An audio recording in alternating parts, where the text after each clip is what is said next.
আচ্ছা, কখনো কি ভেবে দেখা হয়েছে এই যে ভূমিকম্পের তীব্রতা বা শব্দের মাত্রা এগুলো কিভাবে মাপা হয়? এর পেছনের রহস্যটা কিন্তু হ্যাঁ, ঠিকই ধরেছেন, গণিতের মধ্যেই লুকিয়ে আছে। আর সেই মজার ধাঁধাটার নাম হলো লগারিদম। চলেন আজ আমরা একসাথে মিলে এই লগারিদমের কোডটা ভাঙার চেষ্টা করি। তো হলো আমাদের আজকের রোডম্যাপ। প্রথমে আমরা দেখব এই লগারিদমের আসল শক্তিটা কোথায় লুকিয়ে আছে। তারপর আমরা জানব কিভাবে এটা একই মুদ্রার এপিঠ ওপিঠের মতো। এরপর শিখব ৩টা দারুণ পাওয়ার আপ মানে সূত্র।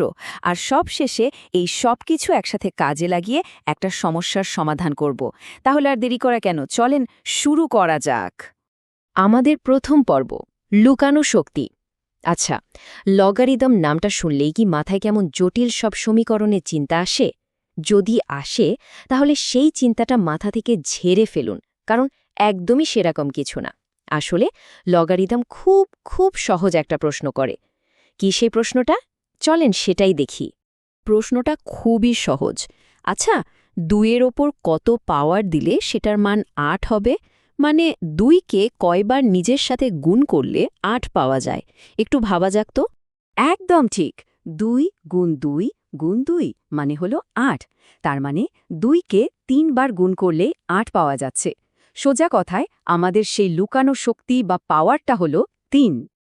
আর গণিতের ভাষায় এই যে আমরা একটা লুকানো শক্তি খুঁজে বের করলাম, এই পদ্ধতিটাকেই বলে লগারিদম। তার মানে মূল ব্যাপারটা কি দাঁড়ালো?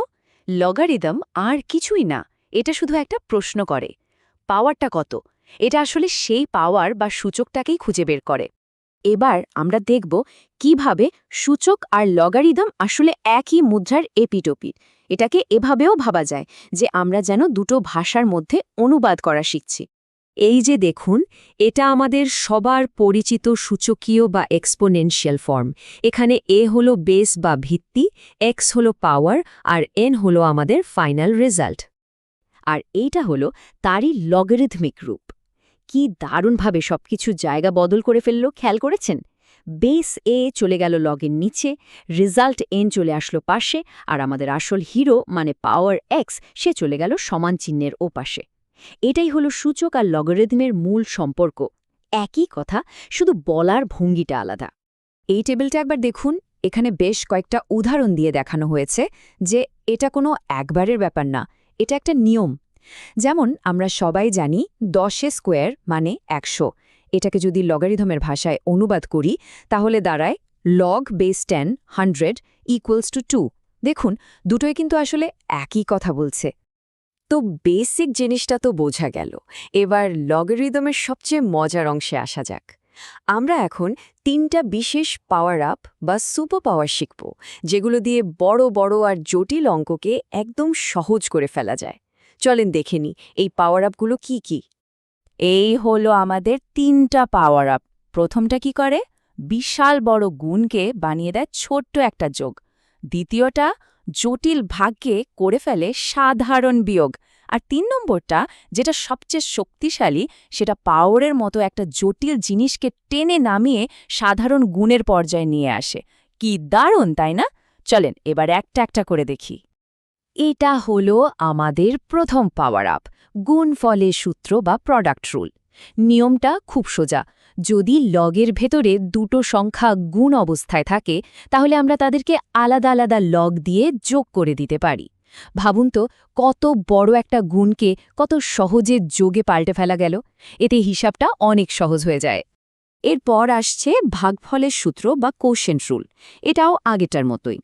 ঠিক যেভাবে গুণ হয়ে গিয়েছিল যোগ, সেভাবেই ভাগ হয়ে যাবে বিয়োগ। মানে লগের ভেতরে যদি দুটো সংখ্যা ভাগ অবস্থায় থাকে, আমরা তাদেরকে আলাদা আলাদা লগ দিয়ে বিয়োগ করে দিতে পারি। ব্যাস, হয়ে গেল। আর এইটা হলো আমাদের সবচেয়ে সেরা পাওয়ার আপ, ঘাতের সূত্র বা পাওয়ার রুল। এটা আসলেই জাদুর মতো কাজ করে। দেখুন, লগের ভেতরের সংখ্যার ওপর যদি কোনো পাওয়ার থাকে, এই সূত্রটা সেই পাওয়ারটাকে একটানের সামনে নিয়ে এসে সাধারণ গুণ বানিয়ে দেয়। চিন্তা করুন, কত জটিল একটা পাওয়ারের হিসাব এক মুহূর্তে সাধারণ গুণ হয়ে গেল। এটা গণিতকে অবিশ্বাস্য রকম সহজ করে ফেলে। আচ্ছা, অনেক তো তত্ত্বকথা হলো, এবার আসল পরীক্ষা। চলেন, এতক্ষণ আমরা যে 3টা পাওয়ার আপ শিখলাম, সেগুলোকে একসাথে ব্যবহার করে একটা সমস্যা সমাধান করা যাক। দেখি আমরা পারি কিনা। এই হলো আমাদের চ্যালেঞ্জ। এই রাশিটাকে সরল করতে হবে। প্রথম দেখায় একটু জটিল মনে হচ্ছে, তাই না? কিন্তু একদম ভয় পাওয়ার কিছু নেই। আমাদের হাতে তো 3টা পাওয়ার আপ আছে। চলেন সেগুলোকে কাজে লাগাই। প্রথমে আমরা আমাদের পাওয়ার রুলটা ব্যবহার করব, তবে একটু উল্টো দিক থেকে। দেখুন, প্রথম অংশটাতে লগের সামনে একটা 3 গুণ হয়ে আছে। আমরা এই 3কে ভেতরে পাঠিয়ে 2 এর পাওয়ার বানিয়ে দিতে পারি।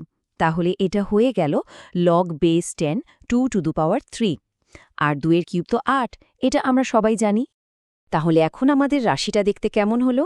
Log base 10 8 plus log base 10 5। দুটো লগ যোগ হচ্ছে। তার মানে এখন কোন পাওয়ার আপটা কাজে লাগবে? একদম ঠিক, গুণফলের সূত্র। আমরা দুটো লগকে মিলিয়ে একটা লগ বানিয়ে ফেলতে পারি আর ভেতরের সংখ্যা দুটোকে গুণ করে দিতে পারি। মানে লগ বেস 10 8 ইন্টু 5। আর 8 আর 5 গুণ করলে কত হয়? 40। ব্যাস, কেল্লাফাতে আমাদের সেই জটিল দেখতে রাশিটা একদম সরল হয়ে গিয়ে দাঁড়ালো লগ বেস 10 40। দেখলেন তো আমাদের পাওয়ার আপগুলো ব্যবহার করে কত সহজে কাজটা হয়ে গেল? আমরা তো একটা অঙ্ক সমাধান করলাম, কিন্তু আসল প্রশ্নটা হলো, এই সব কিছুর মানে কি? এই লগারিদম আমাদের বাস্তব জীবনে কোথায় কাজে লাগে? এর আসল শক্তিটা আসলে কোথায়? এক কথায় বললে, লগারিদম হলো একটা অসাধারণ টুল, যা কঠিন জিনিসকে সহজ করে। এটা আমাদের অজানা পাওয়ার খুঁজে বের করতে সাহায্য করে। বিশাল বড় গুণকে বানিয়ে দেয় সাধারণ যোগ, আর কঠিন ভাগকে করে ফেলে সহজ বিয়োগ। মোট কথা, এটা আমাদের হিসাব নিকাশের কাজকে অনেক অনেক সহজ করে দেয়। ভূমিকম্প মাপার রিক্টার স্কেল, শব্দের তীব্রতা মাপার ডেসিবেল, এমনকি জ্যোতির্বিজ্ঞানে তারার উজ্জ্বলতা মাপতেও কিন্তু এই লগারিদমই ব্যবহার হয়। এটা আমাদের বিশাল আর অকল্পনীয় সংখ্যাগুলোকে একটা বোধগম্য স্কেলে নিয়ে আসতে সাহায্য করে। এখন প্রশ্ন হলো, এই যে লুকানো শক্তি খুঁজে বের করার কৌশল আমরা শিখলাম, এটা ব্যবহার করে প্রকৃতির আর কোন কোন বিশাল রহস্যের সমাধান করা সম্ভব? একটু ভাবলেই কিন্তু অনেক কিছু মাথায় আসবে।